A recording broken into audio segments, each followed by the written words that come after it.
आ जाइए सब लोग, आइए। तो ये मेरा पैशन है, सही बात है। तो वो समझ गए तभी आपका वो एक अलग ढंग से बहुत ही सुंदर जो है। यहाँ सीढ़ियों में खड़े हो जाए तो ग्रुप बिल्कुल। है ना। आज देखिए जैन तीर्थंकर में हम हैं और कुछ बड़ी विभूतियां हमारे बीच में आज है और लखनऊ से आई हैं।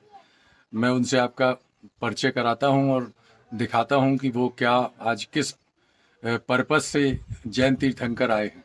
आइए दिखाता हूं। जी सर नमस्कार। जी जी, क्या शुभ नाम है सर? जय जिनेन्द्र। मैं अरविंद जैन जी और मैं इस वक्त प्रमुख अभियंता एवं विभाग अध्यक्ष हूँ लोक निर्माण विभाग उत्तर प्रदेश का। चलिए बहुत बढ़िया।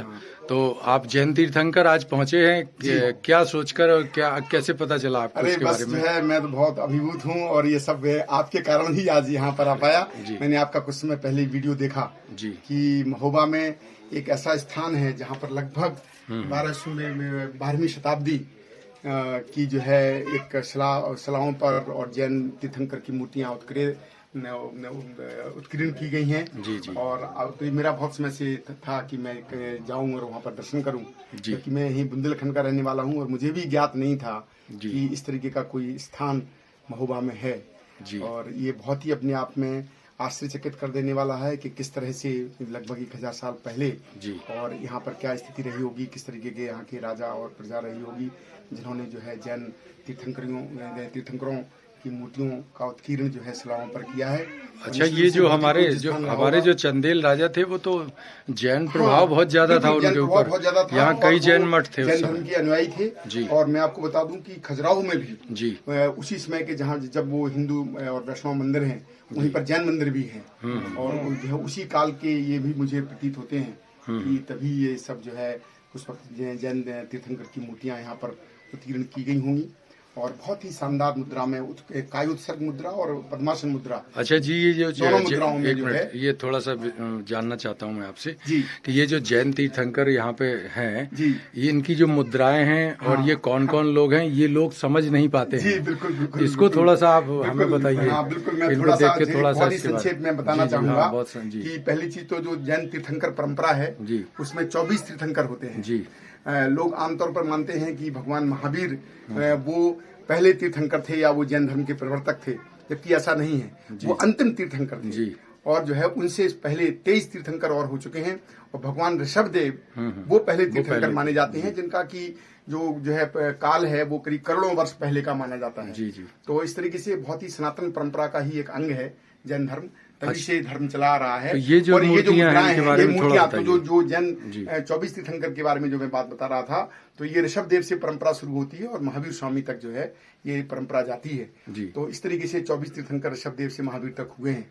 उसी के नाम पर ये आपका पूरा जो परिसर है उसका नाम पड़ा है और बिल्कुल सटीक नाम है क्योंकि वहाँ पर पूरे जैन 24 तीर्थंकरों की मूर्तियां उत्कीर्ण थे। और जो मैं देख रहा हूँ कि जो जैन मूर्तियां आपको जो है 2 ही मुद्राओं में मिलेंगी, एक कायोत्सर्ग मुद्रा जो कि खड़गासन मुद्रा भी कहलाती है।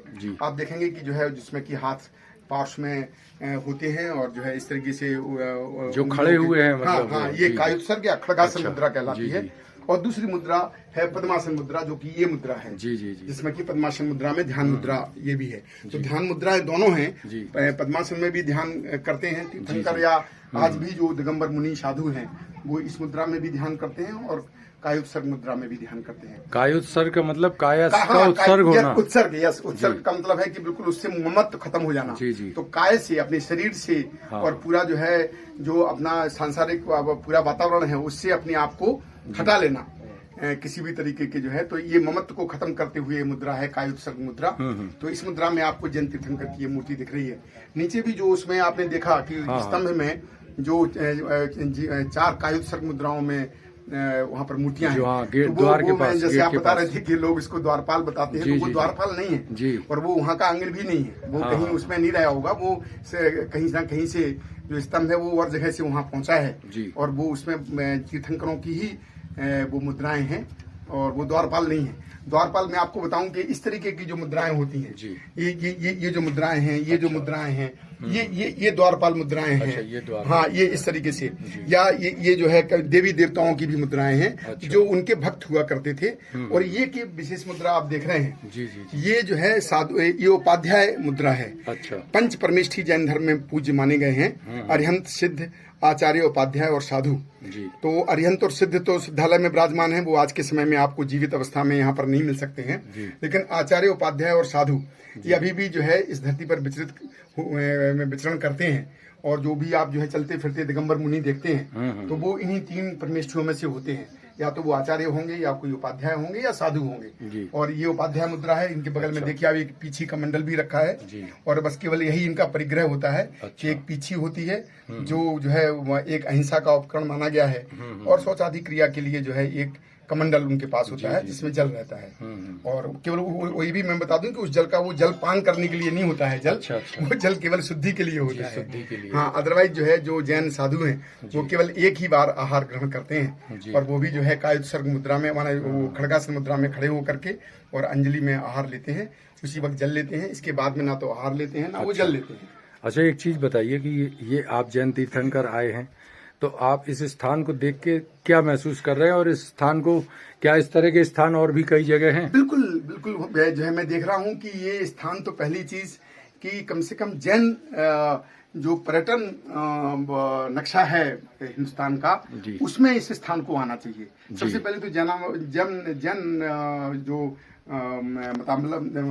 मतावलंबी हैं उनको कम से कम इस जगह के बारे में जानना चाहिए और यहाँ पर आकर के जरूर दर्शन करना चाहिए। और यह पर्यटन तीर्थों में इसको शामिल किया जाना चाहिए। ये तो मैं सरकार को धन्यवाद दूंगा और आर्कियोलॉजिकल विभाग को कि उन्होंने इस जगह को संरक्षित कर दिया।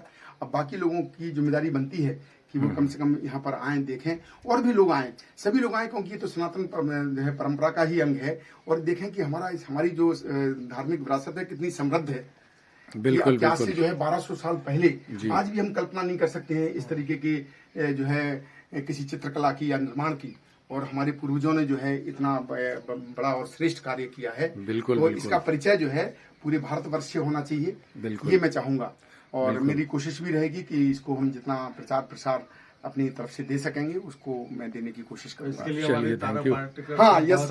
और सबसे बड़ी चीज है कि आप जैसे लोग जो कि बिल्कुल निस्वार्थ भाव से और इस तरीके की जो है अपनी धरोहरों को उजागर कर रहे हैं और जो है लोगों के बीच में ला रहे हैं। हम लोग तो सर ये सोचते हैं कि बुंदेलखंड हमारा बहुत बड़ा तीर्थ है और ये हिंदुस्तान का दिल है। बिल्कुल। हृदय स्थल है बुंदेलखंड। और बुंदेलखंड का हृदय स्थल हमारा महोबा क्षेत्र है। और तो दिल तो बड़ा इम्पोर्टेंट होता है। नहीं, इतना आगे किया जाना चाहिए। इतना रमणीक स्थल है। बिल्कुल, बहुत अच्छा है। बिल्कुल कितना सौंदर्य चारों तरफ। बिल्कुल बिल्कुल। और जो है ये गोरखगिरी का हिस्सा है। नहीं, यहाँ से शुरू होता है, वो पार्ट उसी का है। वहाँ पे तो आप मुख्यमंत्री जी चलिए, बहुत बड़ा। हाँ, बिल्कुल। तो चलिए, बड़ा अच्छा लगा। मैं आपका जो है बहुत बहुत धन्यवाद, साधुवाद देना चाहता हूँ। चलिए, हमें भी बड़ा अच्छा लगा कि आप कम से कम कार्य कर रहे हैं और इस तरीके की धरोहरों को जो है। देखिए, भाभी जी को भी बहुत बहुत धन्यवाद। आज आई, कैसा फील कर रही हैं आप इधर आके? बहुत अच्छा लग रहा है देख के। एक्चुअली हम आपसे बताएं, हमने महोबा में जो हमारे जैन समाज के लोग हैं, मैंने उनके जो मुखिया लोग हैं उनसे बात की थी।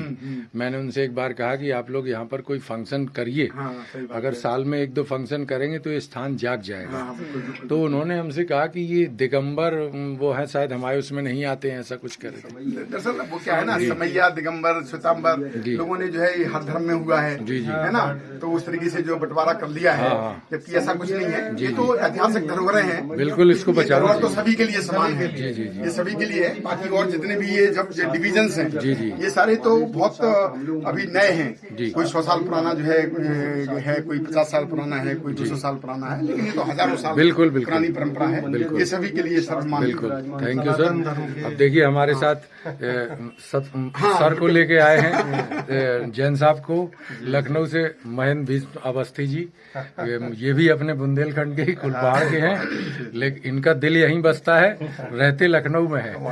तो मैं इनसे भी थोड़ा पूछता हूँ कि आज आप लेके आए हैं, कैसे प्रेरणा मिली आपको और कैसा फील कर रहे हैं? हाँ, जैसे कि अभी हमारे बड़े भाई जैन साहब ने बताया कि जब एक बार आपका YouTube चैनल आया, YouTube में मैं आपके यहाँ इस क्षेत्र के बारे में जब आया तो चूंकि मैं जब 10-12 साल का था तो अपने परिवारजनों और बच्चों के साथ हम लोग यहाँ पे पैदल आया करते थे। जी जी जी। बड़ी चंद्रिका तक साइकिल से आए, फिर यहाँ पैदल चढ़ाई करते हुए, तब ये नहीं बना हुआ था, केवल वो नीचे जो गुफा में बना है वो खुला हुआ था जी, खुला था जी, नहीं लगा था। तो अंदर हम लोग जाते थे, अच्छा लगता था और दर्शन करके चले जाते थे। तो जब आपका यूट्यूब में देखा तो मैंने जैन साहब को वो यूट्यूब भेजी, तो आप इतने ज्यादा वो हुए कि नहीं, अब कुल पहाड़ में हमें चलना है, महोबा में, और कभी भी चले तो यहाँ जरूर इस स्थान पर आएंगे तीर्थयात्रा। तो आज आप आए तो जैन साहब को लाने का माध्यम आप बने। हाँ, प्रेरणा रही। चलिए, बहुत अच्छा है। सबसे बड़े माध्यम आप हैं। अरे, क्योंकि आपसे मुझे इस जगह के बारे में पता चला। चलिए चलिए। और हमारे आज जो है सौभाग्य से जो है हमारे और कौन है, कोई खास श्री सुभाष जैन जी भी हैं। अरे क्या बात है, जो आपके जो है जो ये बांदा चित्रकूट धाम मंडल है, उस मंडल के आप जो है मुख्य अभियंता रहे हैं। अच्छा। अभी सेवानिवृत्त हुए हैं हाल में ही। अरे तो सर आपको नमस्कार। आप जी जी, आप थोड़ा सा बताइए, आपने इस स्थान को तो पहले देखा भी? मैं इस स्थान को पहले आया हूँ और ये 24 मंदिर कहलाता है जी। 24 जैन तीर्थंकर बोलते हैं। जी जी, 24 जैन तीर्थंकर इसलिए कि जैसा अभी सर ने बताया, तो यहाँ तो जैन धर्म में हर एक जो युग होता है, युगाब्द कह लीजिए, उसमें 24 तीर्थंकर हुआ करते हैं हर एक युग में जी। तो ये वर्तमान युग के 24 तीर्थंकर हैं ये जी। इसमें जो प्रथम तीर्थंकर आदिनाथ जी की प्रतिमा ये सबसे बड़ी है जो जी ये हमारे। अच्छा, वो कौन है?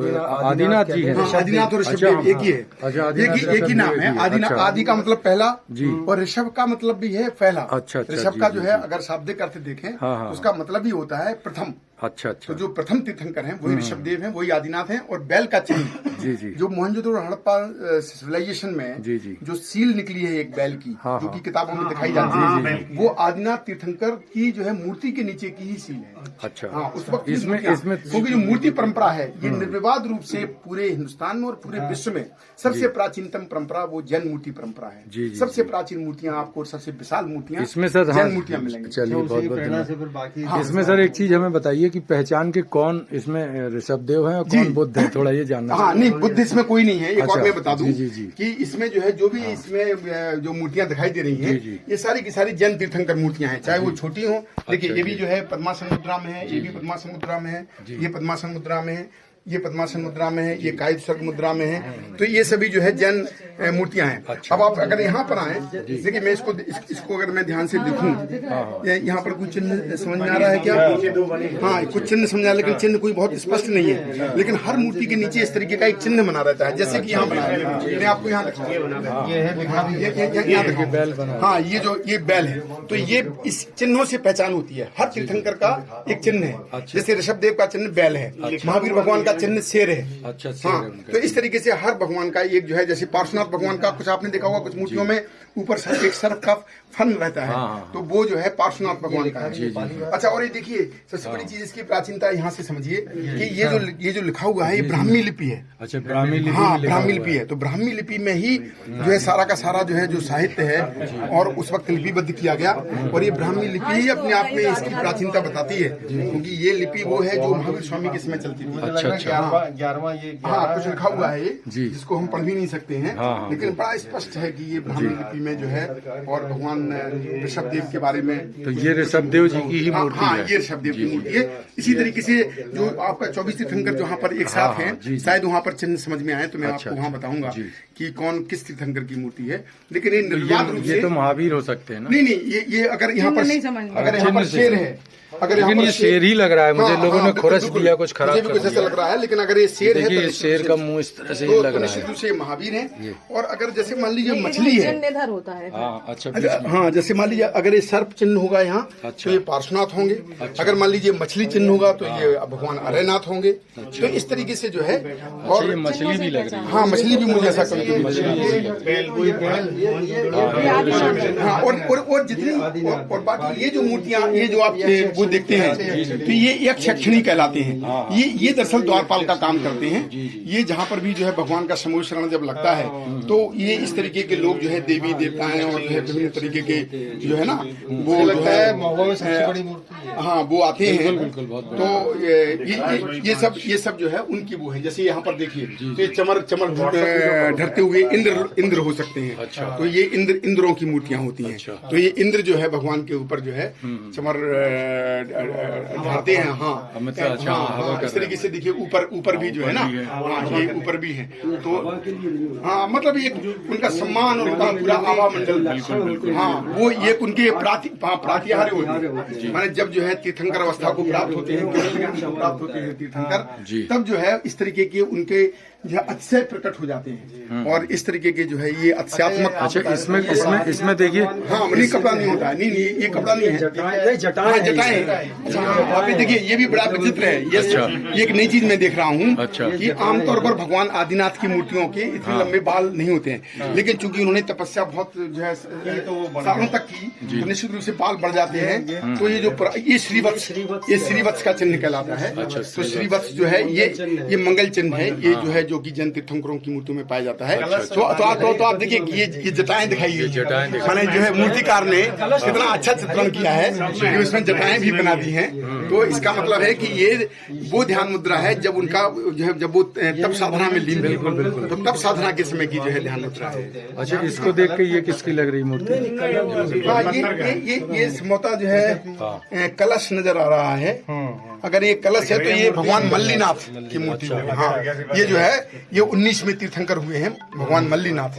ये उनकी मूर्ति है। ये कलर है या प्राकृतिक? नहीं, ये तो मुझे लगा ये तो किसी ने कर दिया। तो मुझे लगा कोई लगा गया है। हाँ, कोई सिंदूर वगैरह, हाँ कोई लगा गया है। सिंदूर जैसे मैं अच्छा एक और छोटी सी जानकारी दूं कि जैसे भगवान श्री राम है, तो भगवान श्री राम का जो काल है वो जैन आगम के अनुसार 20वें तीर्थंकर जो है मुनि सुब्रतनाथ भगवान हुए हैं, उस समय का काल है। अच्छा, हाँ उस समय का काल है। तो आप समझ सकते हैं कि तीर्थंकर परंपरा कितनी पुरानी है। हमारे यहाँ पे तो उस समय भगवान श्री राम हुए, श्री कृष्ण जी जो हुए हैं वो 23वें तीर्थंकर भगवान नेमिनाथ के समय हुए जी। तो ये सभी का उल्लेख जो है बुंदेलखंड में जी एक आम प्रचलित है, कोई अगर सौगंध लेता है तो बोलता है महावीर की सौ। तो वही महावीर ऋषभदेव जो है इनकी प्राचीनता तो भागवत से भी आपके सिद्ध होती है। बिल्कुल। भागवत में 2 अध्याय में पूरा नाभि राय के पुत्र ऋषभदेव का ही वर्णन है। जी, पूरा इनका वर्णन है। उसी से इनकी प्राचीनता भी सिद्ध होती है। अच्छा, अयोध्या जो था वो तो वैसे भी वहाँ कई है। हाँ, देखिए अयोध्या के बारे में मैं आपको बताऊं कि 24 तीर्थंकरों में से 5 तीर्थंकर, हाँ, क्योंकि जन्मभूमि अयोध्या है जी। तो अयोध्या जो है शाश्वत तीर्थ कहलाता है, शाश्वत तीर्थ, कि वो कभी नष्ट नहीं होता और उसमें हमेशा से जो है तीर्थंकर पैदा होते रहे हैं। और ऋषभदेव का भी जन्म अयोध्या का है। तो आप समझिए कि अयोध्या का जो महत्व है धार्मिक वो कितना बड़ा है। तो इसको इस स्थान को हम लोग तो वैसे महोबा का सम्मेत शिखर मानते हैं। हाँ बिल्कुल, सम्मेत शिखर का आपने नाम लिया। तो सम्मेत शिखर भी बड़ी शाश्वत भूमि कहलाती है। और जहाँ अयोध्या जन्मभूमि है वहीं सम्मेत शिखर निर्माण भूमि है। और इस तरीके की मान्यता और परंपरा है कि सभी तीर्थंकर अयोध्या में जन्म लेंगे अपने अपने समय पर, और सभी तीर्थंकर तपस्या करने के पश्चात सम्मेत शिखर से निर्वाण प्राप्त करेंगे। लेकिन ये जो वर्तमान काल चल रहा है, इस समय के काल दोष के कारण अयोध्या में केवल 24 में से 5 तीर्थंकर का जन्म हुआ, बाकी जो है 19 तीर्थंकरों का जन्म कहीं और हुआ। इसी तरीके से जो है निर्माण की बात करें तो सम्मेत शिखर में 24 में से 20 तीर्थंकरों का निर्माण हुआ। अच्छा। बाकी हाँ 4 तीर्थंकरों का निर्माण अन्य जगह से हुआ। चलिए, तो जैसे भगवान ऋषभदेव है, इनका भी निर्माण जो है वो कैलाश पर्वत पर माना जाता है जी। तो कैलाश पर्वत से निर्माण प्राप्त किया। अच्छा, चलिए बहुत अच्छा लगा, गेट खुल गया। चलिए बहुत अच्छा लगा। चलिए ये देखिए, मुझे लगता है कि मैं भेज दूंगा ना सर को, वीडियो बना आइए उस पर। थोड़ा अंदर चलिए, बहुत अच्छा लगता है। मैं गया हूँ कई बार। अरे अंदर थोड़ा जहाँ तक चल पाए। हाँ चलिए ना, उसको बढ़िया जगह है वो, बहुत अच्छा लगता है। देखिए गुफा बगल में जैन तीर्थंकर के, बिल्कुल बहुत अच्छी जगह है ये। हाँ, अंदर जाके कोई ऐसी जगह हो। और यहाँ देखिए कितनी ठंडक है। हाँ बिल्कुल, गर्मी में भी यहाँ गर्मी नहीं लगती बिल्कुल। बहुत ही शानदार जगह है। ठीक है।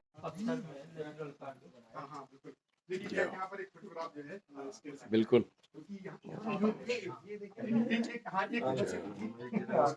चाहिए एकदम पिकनिक स्पॉट, मतलब नहीं पिकनिक नहीं है, ये बड़ा ही बहुत ही शुद्ध स्थान तो हमारे भाई बिल्कुल बिल्कुल स्पॉट बनाए हुए हैं, तो इसमें भी नहीं, इधर भी ले लीजिए बिल्कुल।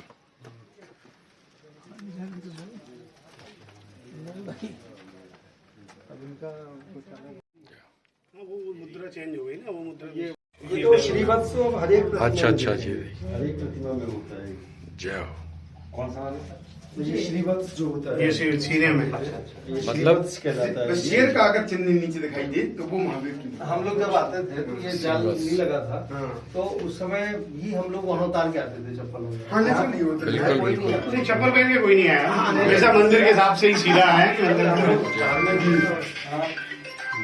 बैठिए। हाँ, तीर्थंकर शक्ति माँ और जय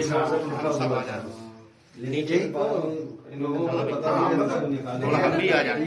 प्रसाद के बारे में आप कुछ कह रहे थे, बताइए थोड़ा। जैसे कि अभी बात हो रही थी कि सब जी। प्रसाद जो है हम लाते तो यहीं पर बैठ करके खाते, जी। तो मैं थोड़ा सा ये बताना चाहता हूँ जी। कि जो है जो जैन धर्म की परंपरा है, इसमें प्रसाद जैसी कोई चीज नहीं होती है। भगवान का प्रसाद तो केवल आशीर्वाद होता है, जी। बाकी खाने पीने की कोई वस्तु प्रसाद के रूप में नहीं, ना तो ग्रहण की जाती है, ना ली जाती है, ना दी जाती है। जी। पूजा जो होती है जैन धर्म में वो अष्ट द्रव्य से की जाती है, जिसमें कि सभी बहुत ही जो है पवित्र चीजें होती हैं। जल है, चंदन है, अक्षत है, पुष्प है, नैवेद्य है, दीप है, धूप है, फल है, और एक अर्घ बनता है जो है, जो सभी सामग्रियों को मिला करके, तो इस तरीके की उससे पूजा करते हैं। और चरणामृत के तौर पर भी जो है जो अभिषेक का जो जल होता है वो जल लिया जाता है, लेकिन उस जल को पान नहीं किया जाता है, क्योंकि पान करने से वो मल में जो परिवर्तित हो जाएगा। तो उस जल को केवल हम मस्तक पर धारण करते हैं। ये एक परंपरा बनी हुई है।